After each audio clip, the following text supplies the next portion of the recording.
नमस्कार, मैं कुंजा शासकीय उच्चतर माध्यमिक शाला तुमरी बोर्ड राजनांदगांव से आज आपको विज्ञान विषय में जो चैप्टर है धातु एवं धातु कर्म उसके बारे में बताने जा रही हूँ। धातु धातु ऐसे पदार्थ को कहा जाता है जो धनात्मक प्रवृत्ति के होते हैं। ये जो परिभाषा जो अभी मैंने बोला वो केमिस्ट्री की भाषा की परिभाषा है, लेकिन कोई अनजान व्यक्ति जिससे आप मिलो और उसको बोल दो कि धातु उसे कहते हैं जो धनात्मक प्रवृत्ति के होते हैं, तो वो उसको समझने में थोड़ा सा दिक्कत उसको महसूस होगी। क्यों? क्योंकि जब तक उसको हम लोग ये ना बताएं कि धातु के कौन कौन से गुण हैं, तब तक वो व्यक्ति जो है धातु और अधातु में भिन्नता नहीं बता पाएगा। अब हम देखेंगे कि धातु के मुख्यतः दो प्रकार के गुण होते हैं। एक होता है भौतिक गुण, दूसरा होता है रासायनिक गुण। जो धातु का जो मुख्य गुण जो हम अभी देखने जा रहे हैं वो भौतिक के गुण देख रहे हैं। भौतिक गुणों में जो पहला गुण है वो है धातु में चमक होती है। आप देखेंगे कि कोई भी जो धातु है, चाहे वो लोहा हो, चाहे वो सोना हो, चाहे वो चांदी हो, उसमें यह एक महत्वपूर्ण गुण पाया जाता है कि उसमें चमक होती है। आप चमक देख करके बता सकते हैं कि ये जो है पदार्थ वो धातु है या अधातु। कठोरता, धातु जो है मुख्यतः सारे धातु कठोर प्रवृत्ति के होते हैं और ये भी धातु का एक मुख्य भौतिक गुण होता है। तीसरा गुण है आघात वर्धन्यता। अब आघात वर्धन्यता को समझने के लिए हम ये देखेंगे कि अगर हमने धातु ले लिया है और उसके ऊपर हमने एक भारी भरकम वस्तु लगातार उसके ऊपर पीटे और वो धातु जो है वो टुकड़ा टुकड़ा ना हो, तो ऐसा गुण जो है वो कहलाता है आघात वर्धन्यता। अर्थात जब हम धातु के ऊपर कोई भारी वस्तु से लगातार वार करें तो वो धातु टूटे ना, बल्कि वो फैल करके पतले चादर में परिवर्तित हो जाए, यह गुण जो है वो कहलाता है आघात वर्धन्यता। और यह गुण जो है लगभग सभी धातुओं में पाए जाते हैं, कुछ एक को छोड़ करके। अब है कि धातु में तन्यता पाई जाती है। अब ये तन्यता किसको कहते हैं? तो अगर हमने धातु को गर्म किया या पिघलाया और उसके बाद हम एक चाहें तो उसकी तार बना लें।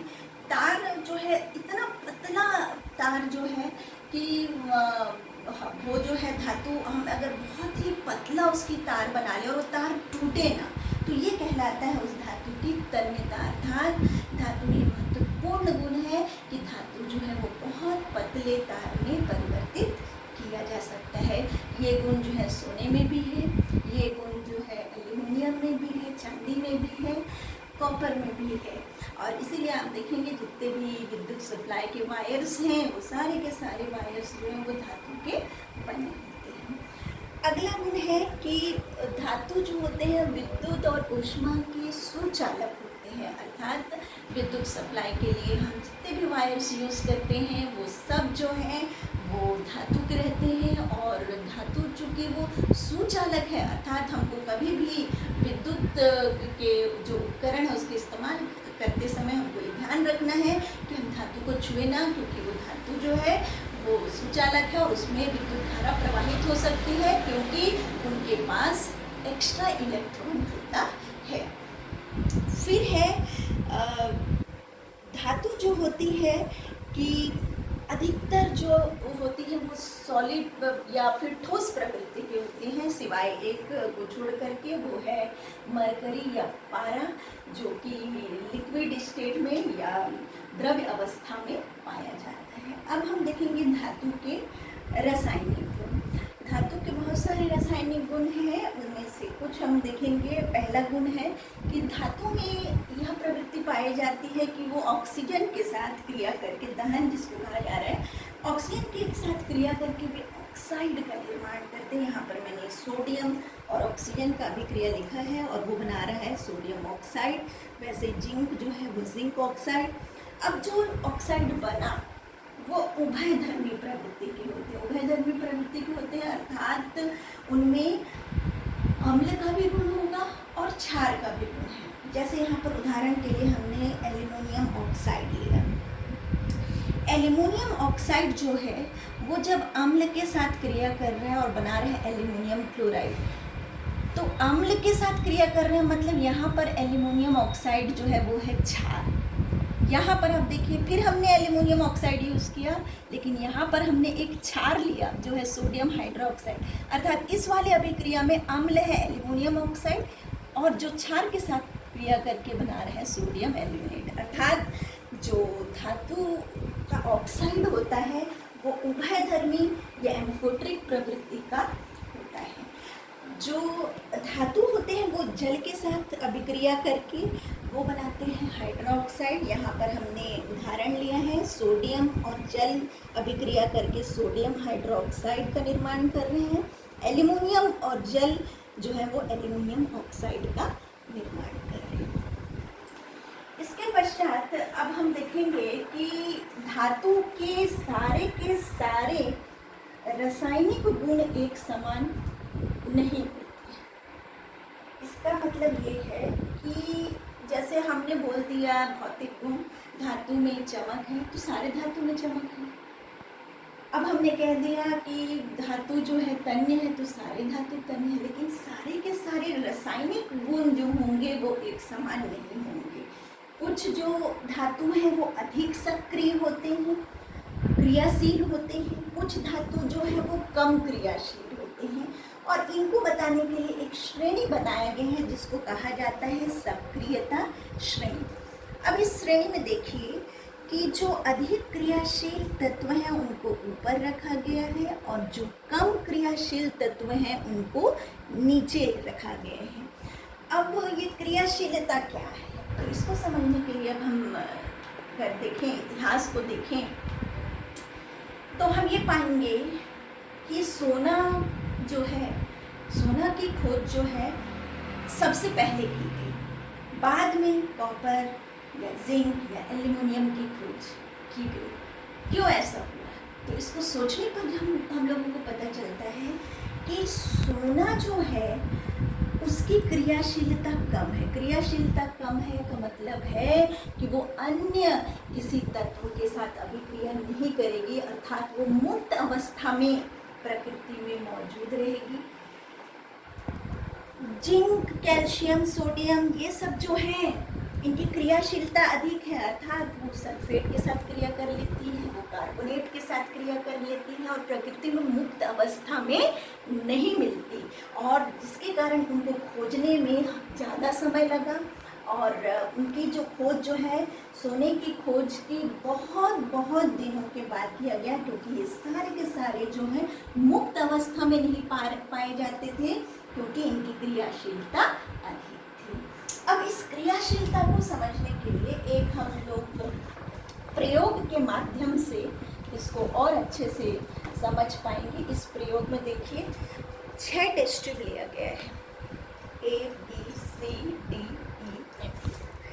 इन 6 टेस्ट ट्यूब में अलग अलग विलयन है। जैसे पहले वाले में है कॉपर सल्फेट, दूसरे वाले में भी विलयन है कॉपर सल्फेट, तीसरे में विलयन है जिंक सल्फेट, चौथे में भी विलयन है जिंक सल्फेट, 5वें में है फेरस सल्फेट, 6वें में है सोडियम क्लोराइड। लेकिन इनमें देखिए पहले वाले में हमने डाला आल्पिन, तो उस आल्पिन का मतलब आयरन।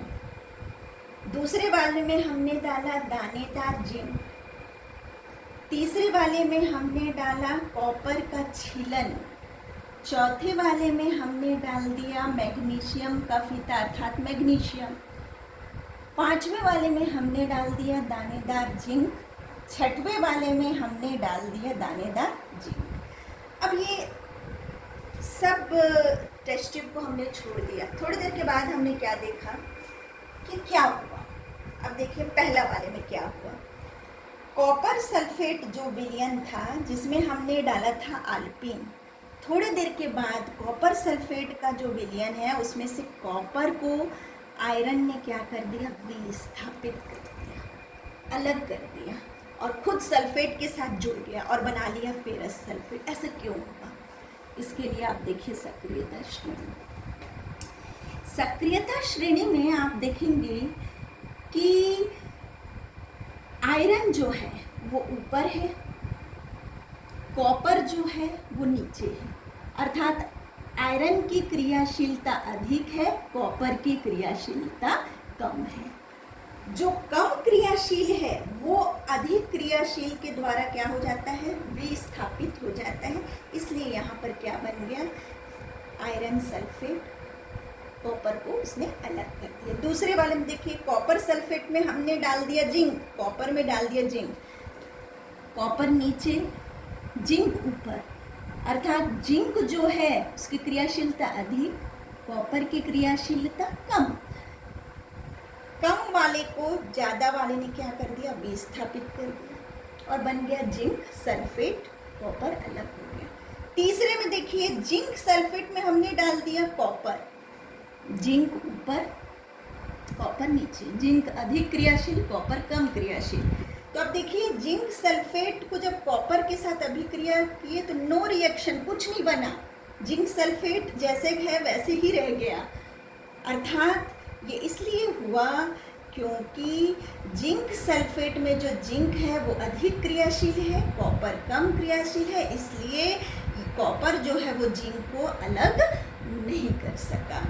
चौथे वाले में देखिए, जिंक सल्फेट को हमने मैग्नीशियम के साथ जब किया, मैग्नीशियम ऊपर जिंक नीचे, अर्थात ये ज़्यादा क्रियाशील है, अर्थात ये क्या कर लेगा, जिंक को विस्थापित करके मैग्नीशियम सल्फेट बना लेगा। फेरस सल्फेट प्लस जिंक, अर्थात आयरन जो है देखिए नीचे है, जिंक ऊपर है, आयरन नीचे जिंक ऊपर, यहाँ पर भी इसकी क्रियाशीलता अधिक, इसकी कम, इसलिए इसने क्या कर दिया, आयरन को अलग कर दिया। सोडियम देखिए, सोडियम ऊपर है और उसके बाद जिंक जो है सोडियम के नीचे, ये कम क्रियाशील है, इसलिए यहाँ भी नो रिएक्शन। क्यों नो रिएक्शन, क्योंकि जिंक जो है कम क्रियाशील, यहाँ किससे कम क्रियाशील है, सोडियम से कम क्रियाशील है, इसलिए यहाँ पर ये विस्थापन नहीं कर सका। इसलिए हमको ये जो अभी हम लोगों ने सक्रियता श्रेणी जो पढ़ा वो इसलिए पढ़ा क्योंकि हमको ये पता होना चाहिए कि कौन सा धातु अधिक क्रियाशील है, कौन कम क्रियाशील है, कौन एक दूसरे को विस्थापित कर सकते हैं।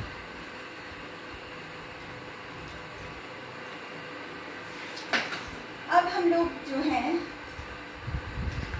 इसके बाद देखेंगे कि प्रकृति में अगर हम धातु को पाना चाहें तो कहाँ पा सकते हैं। तो धातु जो है वो प्रकृति में खनिज के रूप में पाया जाता है। खनिज ऐसे पदार्थ को कहा जाता है जो भूपर पट्टी में मौजूद है और जिनका रासायनिक संगठन निश्चित है और जिसमें धातु के पाने की संभावना जो है वो रहती है। इसलिए हम जो है वो खनिज ऐसे पदार्थ जो होते हैं उसका इस्तेमाल जो है वो धातु के लिए करते हैं। अब देखेंगे कि खनिज जो सब खनिज में धातु हो ऐसा जरूरी नहीं है या सब खनिज में धातु अधिक मात्रा में हो ये भी जरूरी नहीं है।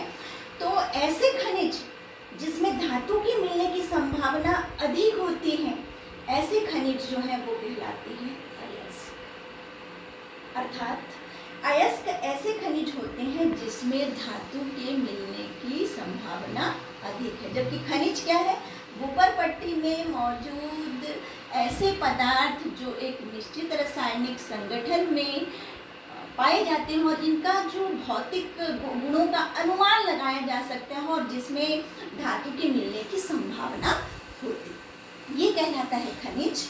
और अयस्क क्या है, अयस्क ऐसे पदार्थ हैं जो जिसमें धातु की मात्रा अधिक होती है। इसलिए सारे के सारे अयस्क जो है वो खनिज है, लेकिन सारे के सारे खनिज अयस्क नहीं होते हैं। अब हम देखेंगे कि अयस्क जो है जिसमें धातु के मिलने की संभावना होती है, अधिक मात्रा में मिलने की संभावना होती है, वो कितने प्रकार के हो सकते हैं। तो वो मुख्यतः 4 प्रकार के हो सकते हैं। एक है ऑक्साइड, दूसरा है कार्बोनेट, तीसरा है सल्फाइड, चौथा है सल्फेट। पहला प्रकार है अयस्क का जिसको कहा जाता है ऑक्साइड। ऑक्साइड अर्थात जिसमें धातु जो है किसके साथ जुड़ा होगा, ऑक्सीजन के साथ। और वो किस रूप में पाया जाएगा? ऑक्साइड के रूप में। इसके उदाहरण हैं हेमेटाइट, मैग्नेटाइट, बॉक्साइट। कार्बोनेट अर्थात धातु जो है वो अयस्क के रूप में, कार्बोनेट के रूप में हमको प्राप्त होंगे। अर्थात जैसे यहाँ पर आप देखिए मैग्नीशियम कार्बोनेट के साथ जुड़ा हुआ है और साथ ही साथ कैल्शियम भी कार्बोनेट के साथ जुड़ा है और दोनों एक दूसरे के साथ जुड़े हुए हैं। किसमें? डोलोमाइट में। ये एक अयस्क ऐसा है जिसमें मैग्नीशियम भी है और कैल्शियम भी है। फिर है लाइमस्टोन, लाइमस्टोन अर्थात चूना पत्थर, जिसमें कैल्शियम जो धातु है वो कार्बोनेट के साथ जुड़ा हुआ है। सल्फाइड, सल्फाइड अयस्क जो है वो दो प्रकार के होंगे। पहला है आयरन पायराइट, दूसरा है कॉपर पायराइट। अर्थात इसमें देखिए आप लोहा किसके साथ जुड़ा हुआ है? सल्फाइड के साथ जुड़ा हुआ है। चौथा प्रकार है सल्फेट, जिसमें धातु जो है वो सल्फेट के साथ जुड़ा हुआ है। इसका उदाहरण है कैल्शियम सल्फेट। अब है जिप्सम, कैल्शियम सल्फेट के साथ दो जल के अणु जुड़े हुए हैं और जिसको हम कहते हैं जिप्सम। अब हम देखेंगे कि अब हम धातु जो है वो मिलने की संभावना अधिक मात्रा में है, अयस्क में अभी हमने कह दिया। तो अब ये धातु कर्म क्या है? वे सारी प्रक्रियाएं जिनके माध्यम से हम धातु को, जिसके माध्यम से हम अयस्क को धातु में परिवर्तित करेंगे, अर्थात अयस्क में अशुद्धियों को दूर करके शुद्ध धातु प्राप्त करेंगे। वे सारे प्रक्रिया जो है इसके अंतर्गत आते हैं, धातु कर्म के अंतर्गत आते हैं। अर्थात अयस्क से शुद्ध धातु प्राप्त करना क्या कहलाता है? धातु कर्म कहलाता है।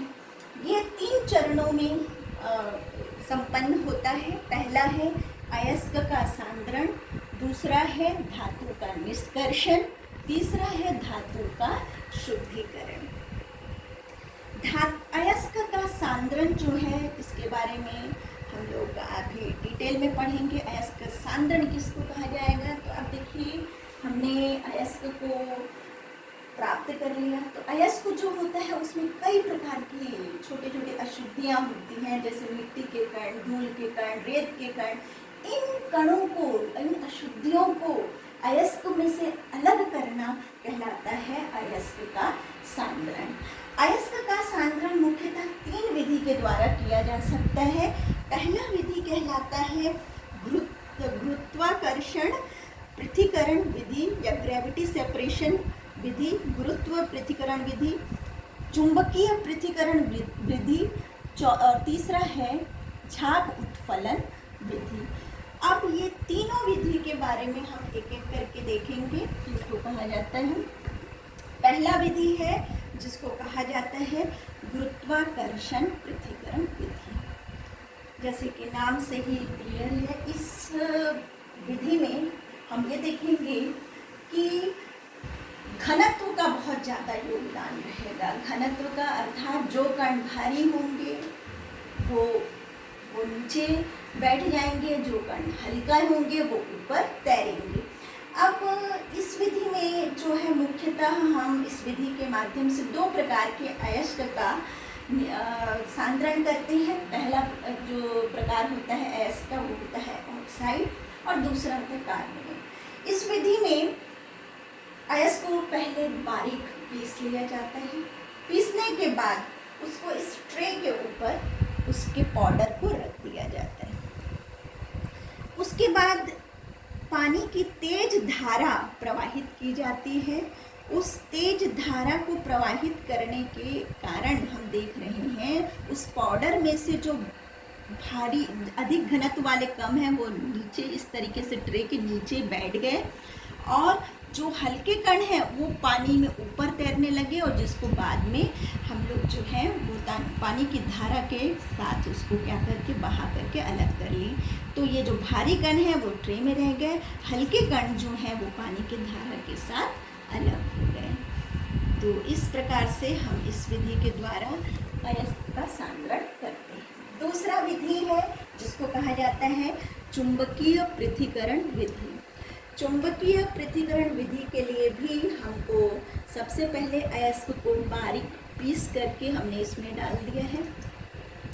इस विधि का मैं पहले ये बता दूं, इस विधि के द्वारा कौन से अयस्क जो हैं उनका सांद्रण किया जाता है। इस विधि के द्वारा ऐसे अयस्क का सांद्रण किया जाता है जिसमें जो धातु के कण हैं वो चुंबकीय प्रवृत्ति के होने चाहिए, चुंबकीय प्रवृत्ति के होने चाहिए, अर्थात जो चुंबक से आकर्षण जिनमें होता हो, अर्थात जो चिपकने की प्रवृत्ति होता हो। इस विधि में हम देखिए दो इस तरीके से चक्के लिए हैं और ये दोनों चक्के को एक कन्वेयर बेल्ट के माध्यम से जोड़े हुए हैं। इसमें हमने अयस्क को बारीक पाउडर के रूप में पीस करके डाल दिया है। बेल्ट के ऊपर हम पाउडर को गिरा रहे हैं।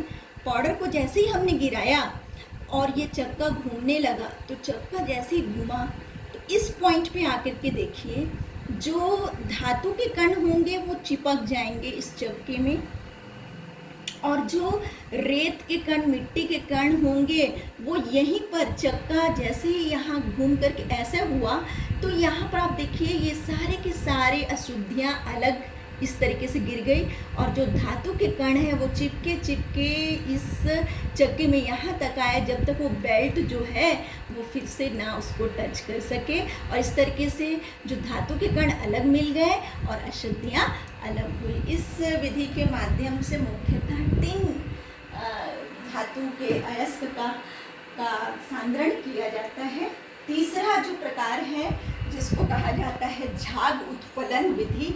झाग उत्फलन विधि ऐसे अयस्क के लिए इस्तेमाल किया जाता है जिसमें अयस्क जो है वो सल्फाइड प्रकार का होना चाहिए, ये बहुत ही ज़रूरी है। अन्य प्रकार के अयस्क जो हैं इस विधि के द्वारा नहीं सांद्रित हो सकते, उसके लिए बहुत ही ज़रूरी है कि जो अयस्क है वो कौन सी प्रवृत्ति की होनी चाहिए, सल्फाइड प्रवृत्ति।